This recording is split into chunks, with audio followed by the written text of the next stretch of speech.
What's going on today, guys? So today, this is going to be a multi-day project. So as you see, we're not out in the garage, we're actually down in the basement for right now. We will be making a DIY hot tank, so I can go ahead and hot tank heads and a couple of covers and things like that to get like the grease and grime off it without like destroying our house. So I've seen a couple of videos online, so I'm going to go ahead and attempt it. It looks pretty straightforward.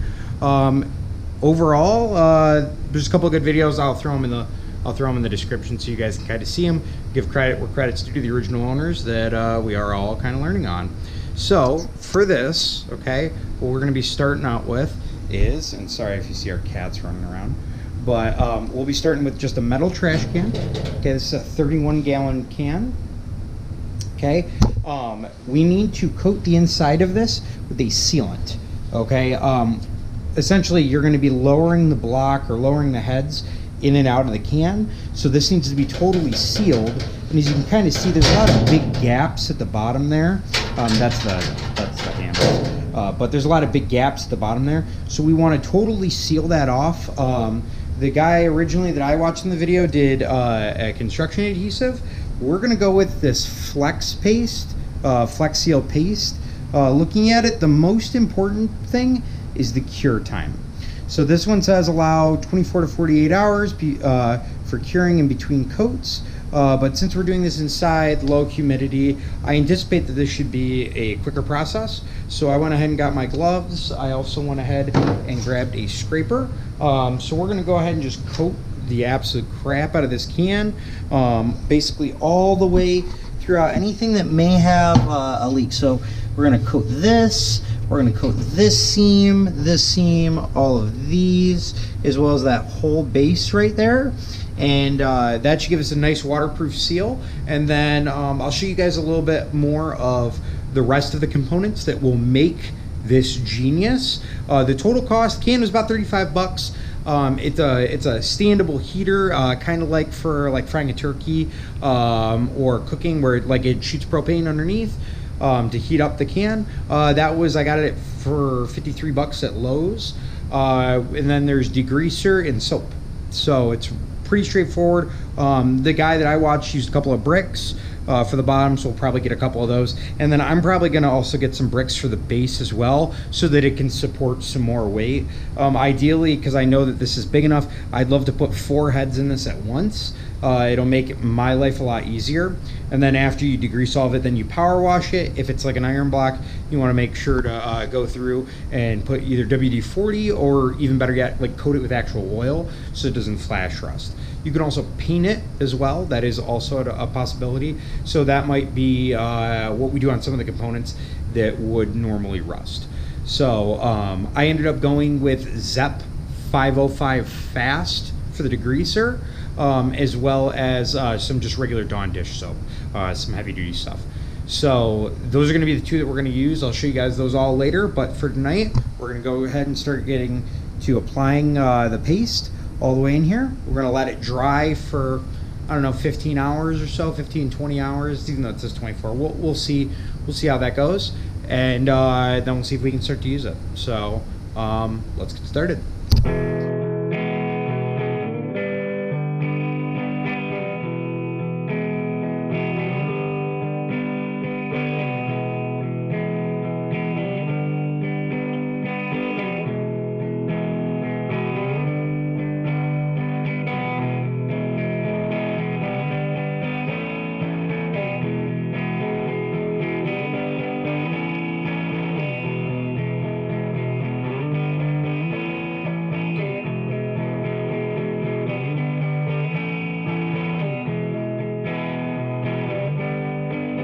Okay, so here's the final result. We just applied that Flex paste to this. It looks like there was the $15 can of it. Had just enough to do everything, but I've got a super thick amount basically all there, and as you can see, kind of like it completely coated that. So I'm really happy with how that turned out.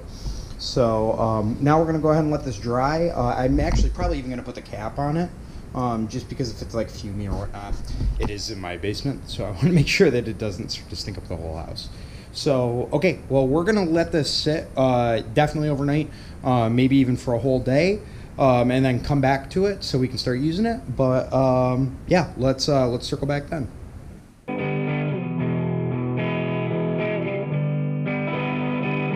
Well, guys, it's been a couple of days, excuse my messy hair, but here is the final result.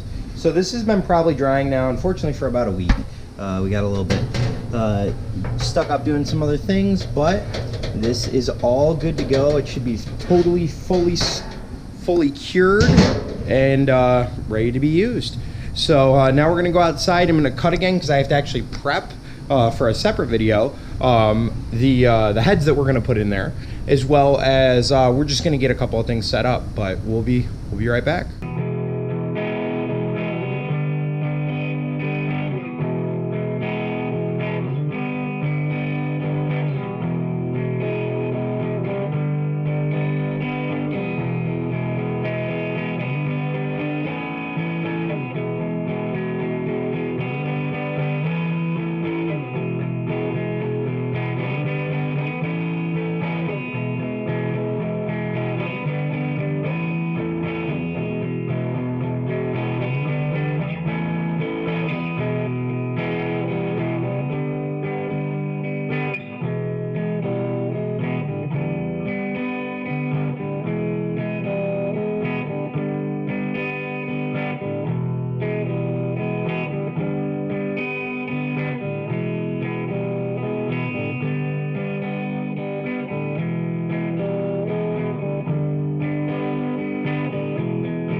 Okay, so this has been cooking for, feels like about an hour now.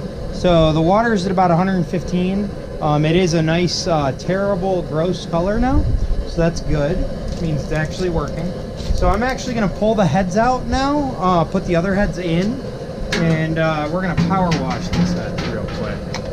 So thinking about how to do this, because it's not like it's so hot that it's unbearable, but since the heads are pretty much right up at top, I'm gonna grab the tensioner bolts and thread them in, and I can pull them out.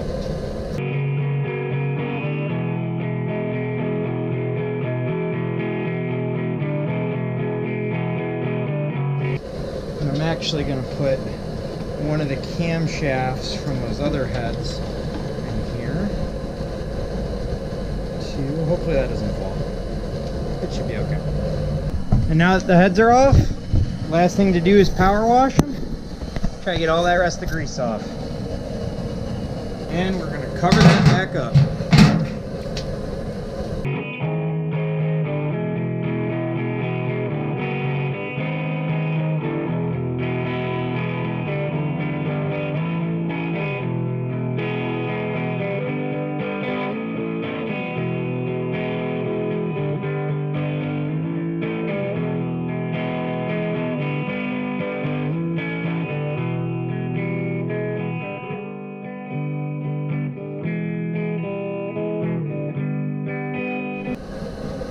Well, overall, I would say this is a success.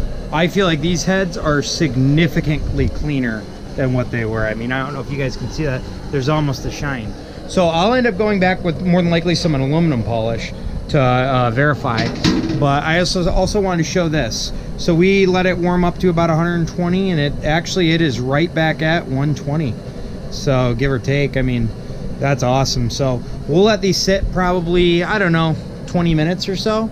And then we'll pull them out and basically do the same thing. But it looks like it keeps a good amount of thermal capacity as soon as you put the lid on. And that's a good thing, because then you can just start working quickly and making your way through them. So awesome. Well, thanks for joining me today, guys, and hopefully you enjoyed it. Like, comment, subscribe. Tell me I'm a hack. I already know. But we'll see you guys next time.